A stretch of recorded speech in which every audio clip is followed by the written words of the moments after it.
আমাকে হারাতে দিলে নিখোঁজ বিজ্ঞপ্তিতে ছেয়ে যাবে তোমার শহর। মেয়েটি তীরন্দাজ, চোখে তার আকাশ, শত শতাব্দীর হত্যার কারুকাজ। শোনো কাজল চোখের মেয়ে, আমার দিবস কাটে বিবশ হয়ে তোমার চোখে চেয়ে। পড়ছিলাম জনপ্রিয় কথাসাহিত্যিক সাদাত হোসাইন স্যারের কয়েকটি উদ্ধৃতি। লেখকের এই দিকটা আমার সবচেয়ে বেশি আকর্ষণীয় এবং মুগ্ধকর লাগে। বলাই বাহুল্য, আমি নিজেও উপলব্ধির কথন লিখতে, পড়তে এবং বলতে ভীষণ ভালোবাসি। আর লেখকের বইয়ের নামগুলোও কিন্তু বেশ জমকালো এবং নান্দনিক হয়ে থাকে। যেমন যেতে যেতে তোমাকে কুড়াই, প্রিয়তম অসুখ সে, তোমার নামে সন্ধ্যা নামে, ইত্যাদি। আজ কথা বলবো গল্পের জীবন, জীবনের গল্পে বলা এই মানুষটির বিভা ও বিভ্রম এই বইটি নিয়ে। আর এই বইটির পর্যালোচনা করার আগে আমি বলে নিতে চাই, আমাদের সমাজে বা জীবনে এমন কিছু মানুষ থাকে যাদের জীবন থেকে আসলে দুঃখ দুর্দশা কখনো পিছু ছাড়ে না। একজন যেন তাদের দুঃখ বিলাসী হয়ে কাটিয়ে দিতে হয়। আর এই গল্পের নায়ক আলতামাসও তেমনই একজন মানুষ। সে তার জীবন লগ্ন বা জীবন চক্রের শুরু থেকে যে কটা দিন জীবন প্রবাহিত করেছেন সবসময়ই দুঃসহনীয় এক দুর্দশার মধ্য দিয়ে পাড়ি দিয়েছে। আর জন্মের আগেই হারিয়েছে পিতাকে, জন্মের পর মা সংসার গুছিয়ে অন্যত্র পাড়ি দিয়েছেন। যে নানার কাছে মানুষ হচ্ছিলেন সেই নানাও হয়েছেন গত। পরবর্তীতে তার শেষটাই হয় সৎ মামা মামির কাছে। সৎ মামা যাও তাকে একটু কিঞ্চিত স্নেহ করতেন, মামি পুরোই রূঢ়, কখনোই তাকে ভালোবাসতেন না, স্নেহ করতেন না। বরঞ্চ একবার কি হলো, মিথ্যে চুরির অপবাদ দিয়ে তাকে একটি ঘিঞ্জি ঘরের মধ্যে আটকে রাখা হলো, যে ঘরের এক পাশে ময়লা আবর্জনায় আচ্ছাদিত, এবং তাকে খাটের সাথে বেঁধে রাখা হলো এবং এই হুমকিও দেওয়া হলো যদি সে চুরির কথা স্বীকার না করে তাহলে তার ঘরের ইলেকট্রিসিটি বন্ধ করে দেওয়া হবে এবং ঘরের সামনে এঁটো ভাত তরকারি রেখে দেওয়া হবে, যাতে বিভিন্ন ইঁদুর পোকামাকড় তেলাপোকা তার শরীরের উপর নির্যাতন করতে পারে বা উপদ্রব করতে পারে। কিন্তু সে স্বীকার করে না, কেননা সে চুরি করেনি, এবং তাকে ইলেকট্রিসিটি বন্ধ করে ওভাবে নির্যাতন করা হয়। তার মামি এই নির্যাতনটি করেন এবং সে সময় সে মাত্র ৮-১০ বছরের শিশু। এই যে ছোটবেলার যে মানসিক বিপর্যয় বা বিপর্যস্ততা, সেটা তাকে তাড়িত করেছে আজীবন। এবং দেখা গিয়েছে সে যখন স্কুলে যেত, স্কুলে তার বন্ধু বান্ধব সকলে সুন্দর সুন্দর সুন্দর সুন্দর পোশাক পরে আসতো, কিন্তু তাকে সবসময় পরতে হতো তার মামার পুরাতন আলখেল্লা গোছের পোশাক। স্কুল যখন ছুটি হতো তখন একজন আইসক্রিমওয়ালা আসতেন ১ টাকা দামের আইসক্রিম বিক্রি করতে। সব ছেলেপেলেরা হুমড়ি খেয়ে আইসক্রিমওয়ালার দোকানের সামনে পড়তো, কিন্তু সে যে ১ টাকা দিয়ে একটা আইসক্রিম কিনে খাবে, কখনো তাকে সেই ১ টাকাও দেওয়া হতো না। কি করবে সে? একবার অগত্যা চুরি করতে গিয়ে ধরা খেলো, বিপাকে পড়লো, মানুষের সামনে অপমান হেনস্থা হতে হলো।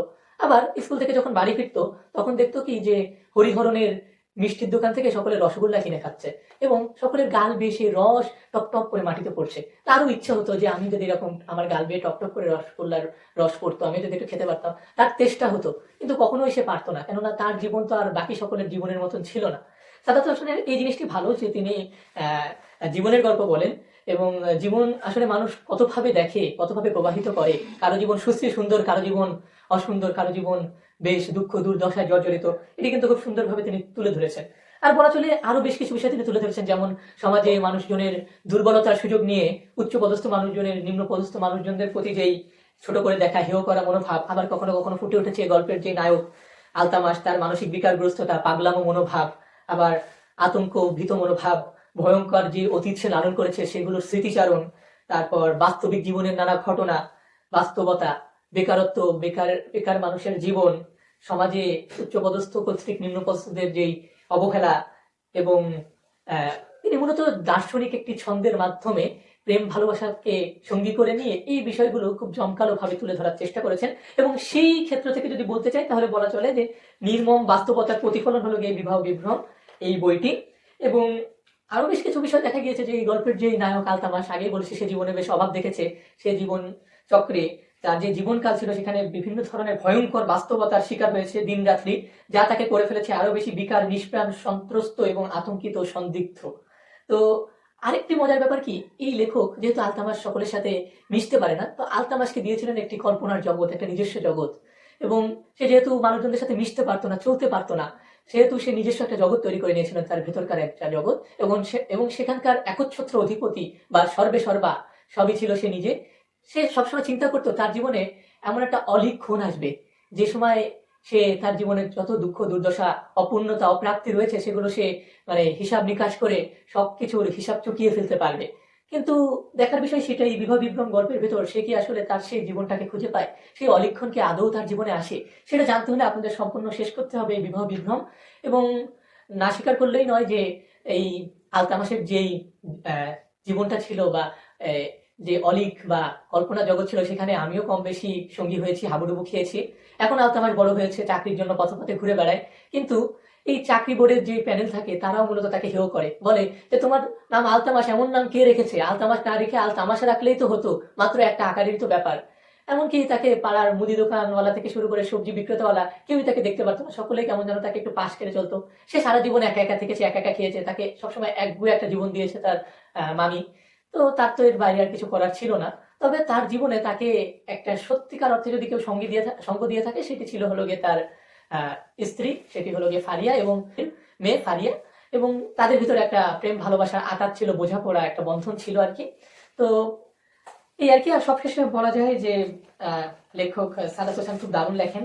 আর আমি নিজস্ব অনুভূতি বলতে গেলে পাঠকের অনুভূতি নিয়ন্ত্রণ করতে পারা যেমন একজন লেখকের অলিক গুণ, তেমনি দারুণ ব্যাপারও বটে। এক্ষেত্রে লেখক সাদাত হোসাইন সিদ্ধহস্ত, এটা আমার নিজস্ব একটা মতবাদ, আমি এখানে লিখে রেখেছি যেহেতু আমার নিজের ক্রয় করা বই। আর আরেকটা বিষয় বলবো, বইটি আমি মূলত এক বসায় শেষ করেছি। কেননা এই বইটির ভিতর মানে কাহিনীর পর কাহিনী, দৃশ্যপটের পর দৃশ্যপট, অর্থাৎ অযাচিত যে বর্ণনা বলেন, অযাচিত বাক্য গঠন, শব্দ চয়ন লেখক করেননি। একের পর এক সুন্দর কথা বলে গিয়েছেন, সুন্দর সুন্দর দৃশ্যপট উপস্থাপন করে গিয়েছেন। এবং আশা করি আমার মতো আপনাদের এই বইটি ভালো লাগবে। এই বইটি আপনার অন্য প্রকাশে পেয়ে যাবেন। বইটির গায়ের মূল্য মাত্র 300 টাকা, আর বিশেষ ছাড় তো থাকছেই। এবং ধন্যবাদ সবাইকে।